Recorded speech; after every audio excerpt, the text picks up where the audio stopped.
Hello friends, Canva की series में आपका स्वागत है जिसमें हम कैनवा और एआई फीचर्स की जानकारी लेंगे जिससे हम अपनी डिज़ाइन को बड़े बेहतर तरीके से बना पाएँ। इस सेशन में हम बात करेंगे कस्टम आइकॉन्स की। हमारे पास पहले से जो अवेलेबल आइकॉन्स है और कस्टम आइकॉन्स किस तरह से यूज़ कर सकते हैं, ड्रॉ टूल्स के बारे में जानकारी लेंगे और कस्टम इलस्ट्रेशन की जानकारी लेंगे। तो आइए शुरू करते हैं। सबसे पहले हम यहाँ पे शेप्स के बारे में और लाइन्स के बारे में जो कि कस्टम आइकॉन्स में यूज़ होते हैं। ठीक है, सबसे पहले आपको यहाँ पे एलिमेंट्स पे आना है और यहाँ से आपको टाइप करना है शेप्स। अब मैं आपको बता दूं कि पहले से बहुत सारी शेप्स अवेलेबल हैं। मैं यहाँ सी ऑल करता हूँ तो ये शेप्स पहले से अवेलेबल हैं। किसी भी शेप को मैं ड्रैग करके अपनी इमेज में ला सकता हूँ। आप मल्टीपल इमेजेस या मल्टीपल शेप्स को इकट्ठा रख के एक पैटर्न भी सेट कर सकते हैं। जैसे मैं यहाँ पे एक एरो ले लेता हूँ यहाँ पे रखने के लिए। अभी दोबारा मुझे सेलेक्ट कर लेता हूँ इसको। ये मैंने यहाँ रखा है एक एरो, और इसी तरह से एक दूसरा एरो जो है मैं यहाँ से नीचे से ले लेता हूँ और उसको यहाँ की तरफ प्लेस कर देता हूँ। सिर्फ एग्जांपल के लिए इमेज बना रहा हूँ मैं। तो अब एक तरह से मैंने 3 इमेजेस को इकट्ठा करके एक इमेज बना ली है। लेकिन जब आप करेंगे कुछ, तो जब आप बड़ा छोटा करने की साइज़ कोशिश करेंगे तो प्रॉब्लम ही आएगी आपके पास कि कहीं ना कहीं ये जो इमेज है ये अकेली बड़ी या छोटी होगी। लेकिन मुझे ऐसा नहीं करना। मैं चाहता हूँ कि इन सबको इकट्ठा किया जाए। तो इसके लिए मैं क्या कर सकता हूँ, तीनों को सिलेक्ट कर सकता हूँ माउस को ड्रैग करते हुए। मैं चाहूँ तो कंट्रोल दबा के रख सकता हूँ और साथ में मैं चाहूँ तो शिफ्ट दबा के रख सकता हूँ और साथ में यहाँ पे तीनों जो इमेजेस हैं इनको इकट्ठा कर सकता हूँ। मैंने तीनों को सिलेक्ट कर लिया है। फिर से कई बार ऐसा होता है, बहुत सारे एलिमेंट्स होते हैं एक फ़ोटो में, तो आप माउस के साथ ड्रैग नहीं कर पाते। ऐसे ड्रैग करना इसलिए आसान है क्योंकि अभी सिर्फ 3 ही एलिमेंट है। लेकिन मान लीजिए 50 एलिमेंट हो गए तो ड्रैग करना मुश्किल हो जाएगा। ऐसे प्रोसेस में आप शिफ्ट के साथ दबा के रखें कीबोर्ड पे शिफ्ट का बटन और साथ ही यहाँ क्लिक करते चले जाएं तो तीनों एलिमेंट सेलेक्ट हो जाएंगे।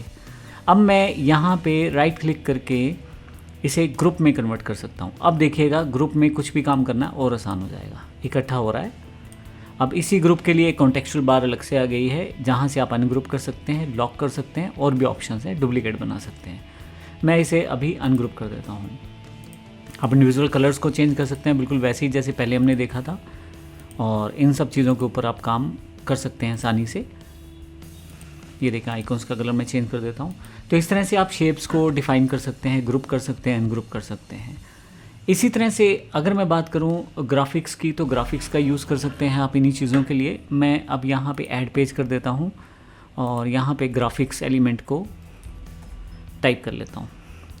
बहुत सारी ग्राफिक्स आपको पहले से बनी बनाई मिल जाएंगी जिसको आप अपने पिक्चर या इमेज में यूज़ कर सकते हैं। इसके लिए देखें ग्राफिक्स अवेलेबल हैं। यहाँ से मैं सी ऑल कर देता हूँ तो मेरे पास बहुत सारी ग्राफिक्स आ जाएंगी। इनके साथ मैं टेक्स्ट में मैटर लिखूँ या कुछ और इमेजेस ऐड करूँ तो मेरी एक बड़ी सुंदर सी ग्राफिक्स तैयार हो जाएंगी। जैसे मान लीजिए मैंने ये सिलेक्ट किया और ये मेरे डिज़ाइन का एक पार्ट हो गया, और इसी तरह से एक डिज़ाइन का पार्ट ये हो गया। इसको मैं फ्लिप कर देता हूँ और ये देखें कुछ इस तरह से मैंने इस डिज़ाइन को तैयार करने की कोशिश की है। तो अब ये एग्जांपल दिया है मैंने, आप कितनी आसानी से किसी इमेज को सेटअप कर सकते हैं। ये ग्राफिक्स हैं, इनके कलर्स रीसेट कर सकते हैं। आप किसी भी तरह का कलर ले लें, इसका कलर भी आप चेंज कर सकते हैं। जो पार्ट सेलेक्टेड रहेगा उसका कलर आप चेंज कर पाएंगे। ये देखें, तो इस तरह से आप इन ग्राफिक्स को यूज़ कर सकते हैं अपनी इमेजेस में, अपने डिज़ाइंस में, और फाइनली आप इसका यूज़ कर सकते हैं। इनको आप ग्रुप भी कर सकते हैं, अनग्रुप कर सकते हैं, जैसे पहले मैंने बताया है आपको। अब यहाँ पे मैं एक टूल की और जानकारी दूंगा आपको। अभी तक हमने जो बात की है वो बने बनाए डिज़ाइन है, आप ज़्यादा मॉडिफाई नहीं कर पाते। लेकिन आप खुद मॉडिफाई करना चाहे तो ऐसे प्रोसेस में आपको यहाँ ऐप्स पे आना है और यहाँ पे आपको टाइप करना है। बहुत सारी चीज़ें टाइप करने के लिए आप यहाँ पे फ्रेम टाइप कर सकते हैं, और यहाँ से एक ऐप है फ्रेम मेकर, मैं इसको क्लिक कर देता हूँ। हालांकि आप थोड़ा सा अगर R&D यानी कि रिसर्च करेंगे तो आपको बहुत सारी ऐसी एप्लीकेशन मिल जाएंगी, लेकिन मैंने ये एक ऐप यूज़ की है। इसे ओपन कर लेता हूँ। अब यहाँ पे आप अपनी मर्ज़ी से इस डिज़ाइन को मॉडिफाई कर सकते हैं। जैसे कि अगर मैं कहीं क्लिक कर दूँ तो यहाँ से अगर आप ध्यान दें तो जिस पॉइंट को मैं आगे पीछे मूव करना चाहता हूँ इस डॉटेड पॉइंट से कर सकता हूँ, किसी भी साइड से। देखें आप, मैं चाहूँ तो नया पॉइंट जोड़ सकता हूँ। डबल क्लिक करना है सिर्फ मुझे, वहाँ से नया पॉइंट जुड़ जाएगा। मैं अंदर या बाहर की तरफ इसे मूव कर सकता हूँ। देखें, अब ये इमेज मैं अपने अकॉर्डिंग मॉडिफाई कर रहा हूँ। हटाना चाहे तो रिमूव कर सकते हैं। ग्रिड पॉइंट्स आप बढ़ा या कम कर सकते हैं। देखिए पीछे की तरफ जो ग्रिड्स हैं वो कम या ज़्यादा हो रही हैं। और फाइनली जब आप इसे इन टच कर देते हैं, मतलब फाइनल डिज़ाइन तैयार कर देते हैं आप इसका, मैं यहाँ तक रख लेता हूँ। ऐड टू डिज़ाइन कर सकते हैं, आपके डिज़ाइन में इंटीग्रेटेड हो जाएगा। तो कितनी आसानी से आप एक कस्टमाइज़ जो डिज़ाइन है वो तैयार कर सकते हैं इसमें, और एक तरह से फ्री हैंड डिज़ाइन है, अपने अकॉर्डिंग आपने इसे मॉडिफाई किया है। अगर आप चाहें तो फिर से यहाँ से चेंजेस कर सकते हैं आप आसानी से। अब आपको करना क्या है, आप अपनी ग्राफिक्स या इमेजेस जो पहले से आपके पास हैं उनको आप इस कस्टमाइज इमेज में डाल दें। जैसे मैंने एक इमेज कॉपी कर रखी है, मेरे पास इमेज है। अब मैं जैसे इस फ्रेम के पास लेके आऊँगा, ऑटोमेटिकली इस फ्रेम में वो प्लेस हो जाएगी। तो देखिए कितना अब जैसे ही इस इमेज को मैं इस फ्रेम के पास लेके आऊँगा तो ये ऑटोमेटिकली सेटअप हो जाएगी। कितना आसान है मेरे लिए इस फ्रेम के साथ काम करना, और मैंने बड़ी आसानी से एक कस्टमाइज फ्रेम बनाया और उसमें अपनी इमेज इंसर्ट कर ली। तो इस तरह से हम डिफरेंट तरह की चीज़ें बना सकते हैं। फाइनली आपके पास जो बाकी टूल्स हैं उनको इंटीग्रेट करते हुए आप अपनी पिक्चर्स को फाइनल कर सकते हैं। जैसे मैं एक हेडिंग टाइटल इसमें ऐड कर देता हूँ, कुछ भी, जैसे टुडेज़ ऑफ़र। अब इसको मैं थोड़ा ऊपर की तरफ रख देता हूँ। कुछ भी इस तरह से आप डिज़ाइन पैटर्न सेट कर सकते हैं और एक कस्टमाइज इमेज को अपनी ग्राफिक्स को सुंदर बनाने के लिए यूज़ कर सकते हैं। और भी बहुत सारी चीज़ें हैं। अगर आप एलिमेंट पे चले जाते हैं, ग्राफिक्स में नीचे की तरफ आ जाएं, तो और भी बहुत सारी चीज़ें हैं जिससे आप अपने डिज़ाइन को और सुंदर बना सकते हैं। जैसे एग्जाम्पल के लिए यहाँ से मैं कुछ और ले लेता हूँ।